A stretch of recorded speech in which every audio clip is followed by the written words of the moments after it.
All right, hello friends. I recently interviewed artist Bryan Shickley about his projects related to a mysterious, strange, and sometimes outlandish character named Fred Crisman.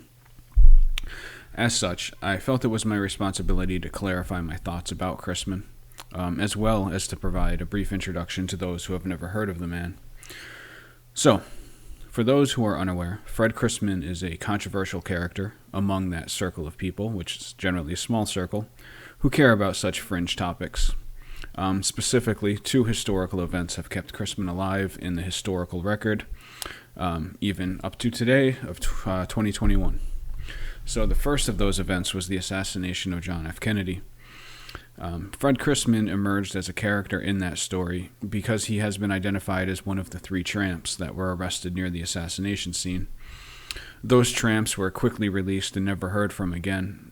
Some assassination theorists, and I personally am not a big JFK assassination researcher, historian, theorist, or whatever, but some assassination theorists and researchers have suggested that the three tramps were somehow involved in the operation to kill JFK, if such an operation existed.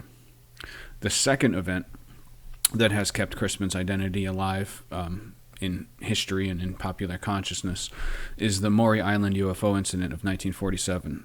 This event happened on a small island not far offshore of Tacoma, Washington. That UFO incident has been widely debunked, but then there were people who debunked the debunkers and kind of exist in a gray zone right now. I still remain basically neutral on the matter, though I do believe the strongest evidence points to it being a hoax. If so, what a great hoax it was. I mean, it's still talked about today. It's actually been celebrated by, I think it was the mayor of Seattle. And it remains some of the most beloved local lore in the Puget Sound Basin, even now to today in 2021. And one of the reasons I withhold final judgment on whether or not I believe it's real is because I love the story so much. So I just like to keep it open and have fun with it. So those are the two incidents that Fred Crisman is best known for. But as anyone who has investigated Crisman knows, the more you look into his life, the more bizarre it becomes. I've called Crisman a living rabbit hole of strangeness. Shickley had a better way of saying it. He called Crisman the Forrest Gump of conspiracy theories, which is absolutely brilliant because the really fascinating thing about Crisman is that he had this way of popping up all over the country when strange events were going down. He had this way of his name just pops up in various places in all kinds of weird scenarios. So I can't speak about Crisman for very long without laughing because no matter what the answer to the riddle is, the man managed to live one of the most truly inscrutable, fascinating lives I've ever encountered. And I love history. I love weird history the most. I've read about a lot of strange characters, and Crisman is on another level. Love him or hate him, he was a truly unique character. But my laughter is never meant to be derisive or dismissive, and one of my motivations for writing this statement is to make that clear. See, a reoccurring Crisman theme is patriotism, by which I mean, in this particular case, a deep faith in the fundamentals of America, meaning freedom, capitalism, and a free democratic system. Did I say capitalism? Yes, I did. Capitalism has a clear moral philosophy and ethical framework, just as socialism and any other economic ideology has a clear moral philosophy and ethical framework. One can agree or disagree with that underlying framework, but the fact that people don't understand it, or, more commonly, the fact that people don't think it exists at all, is more of an indictment of the failure of the American education system than it is an indication of the non-existence of that framework. Capitalism is not just a synonym for greed. There's a lot more to it, and it has never been properly taught in public schools in America, which I find exceedingly strange. But anyway, so Crisman, and all of his various sublets of strangeness, was always trying to defend America. In a way, he never stopped fighting for his country even after World War II ended. And I forget if I mentioned Crisman is a World War II veteran, which is a large reason why I am recording this and writing this down. But Crisman was vehemently anti-socialist and passionately pro-American. And this will impact what I say later. So the Crisman story that introduced me and interested me interested me and introduced me to Crisman was actually a lesser known one. It stemmed from a book titled Murder of a City, Tacoma, which was published in 1977, and which detailed the political information war that occurred in the late 1960s in Tacoma, Washington. I was living in Tacoma a couple years ago, and I came about Crisman via that route. I was just looking for weird local history, and I found this book. I'm probably one of the few people to ever discover Crisman that way. I mean, most people come upon him through the JFK and Maury Island stories. But for me, it was actually Murder of a City was my first introduction. I had no idea at first that he was tied into the JFK assassination, or that he was supposedly tied into it. Nor had I heard about the Maury Island incident at that point. So the way I discovered him might alter the way I ultimately see him and judge him. I'm not sure, but it might. So Murder of a City, Tacoma was written by Crisman, but he published it under the pseudonym of John Gold. The book tells his side of a real historical event. In that event, Crisman used his position as a radio station host to wage an information war against the existing political establishment. That establishment did end up being overturned, which is an important thing to recognize. Crisman appears to have been at least somewhat effective in his information war. Obviously, that's hard to assess. There's all kinds of variables and influences going on in election, but Crisman does appear to have had some success with his show. But my goal is not to dive into any particular Crisman field with any depth, nor to defend any particular interpretations of any particular events. My goal is instead to make a statement about my general ideas of Fred Crisman, which I've arrived at after spending an inordinate amount of time studying the man.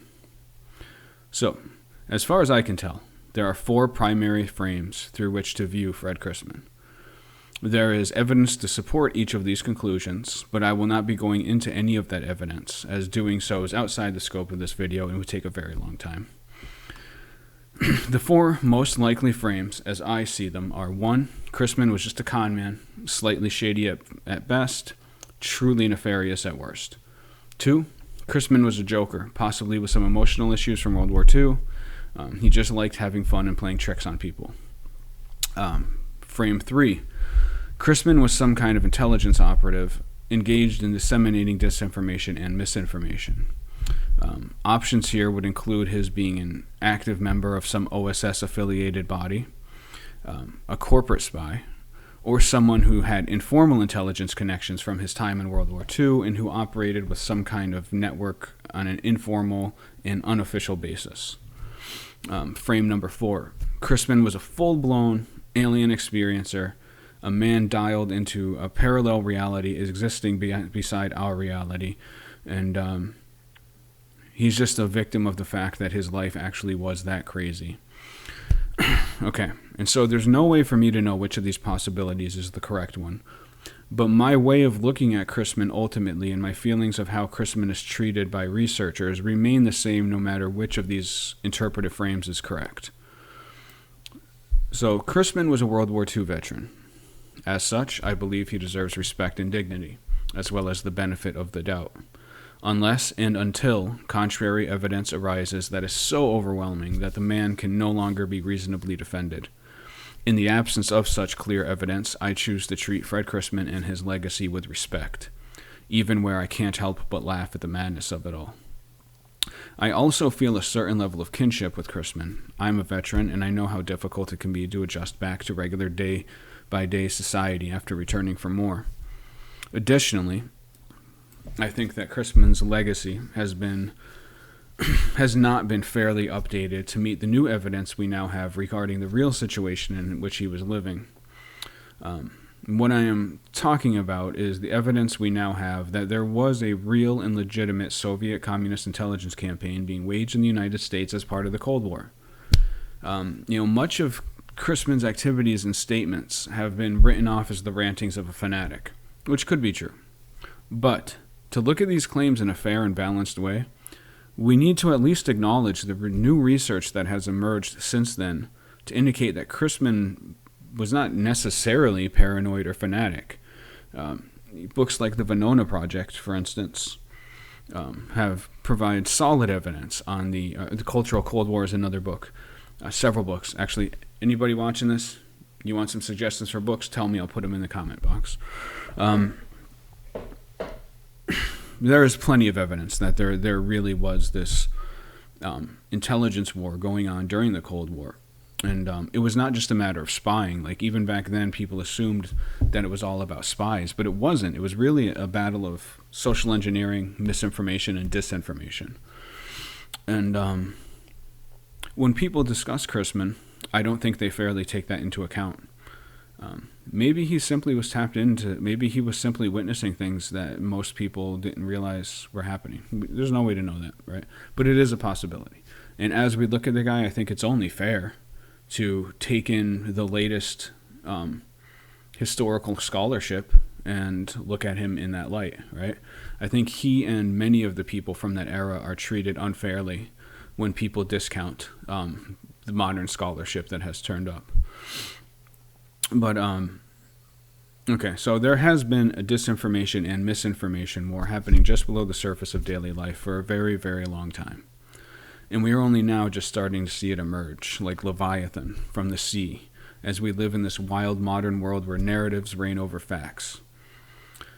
I think that part of the reason for this continued misunderstanding stems from the fact that many journalists and academics of the Soviet era were Soviet sympathizers, either covertly or overtly, who defended Stalin and the Soviet Union right up to the point where evidence of the regime's atrocities became undeniable.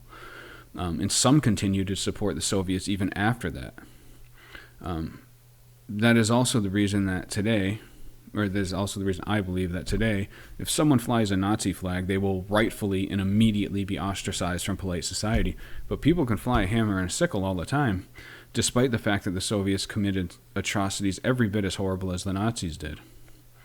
And that is a double standard that flies by daily consciousness, and nobody stops to think how bizarre that is. But anyway, regardless of all that, my point is that Crisman and his legacy should be viewed in the light of all of these facts. Looking at him without acknowledging that he really was living in such a world and that his military experience might have made him aware that he was living in such a world is unfair and inaccurate.